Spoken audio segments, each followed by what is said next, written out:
বৃন্দাবন ধাম আমাদের সকলের প্রিয় বৃন্দাবন ধাম। আপনারা সকলে আসুন, বৃন্দাবন ধাম দর্শন করুন। কিন্তু বৃন্দাবন ধামে এসে প্রথম 5টি কাজ যেগুলি আমাদের করা দরকার সেগুলি অবশ্যই করুন।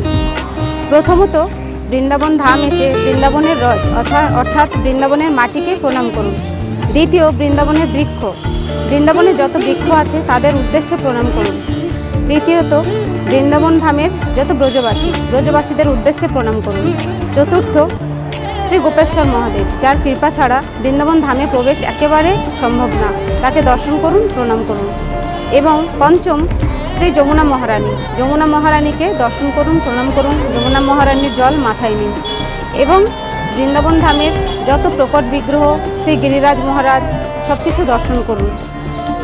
সব কিছুর পরে বৃন্দাবন ধামটিকে পরিষ্কার পরিচ্ছন্ন রাখার জন্য সকলে সাহায্য করুন। সকলে চিন্তা রাখুন বৃন্দাবন ধামটিকে পরিষ্কার পরিচ্ছন্ন রাখতে, কারণ বৃন্দাবন ধাম আমাদের সকলের প্রিয় ধাম। সবাই ভালো থাকবেন, সুস্থ থাকবেন। রাধে রাধে, জয় শ্রীকৃষ্ণ।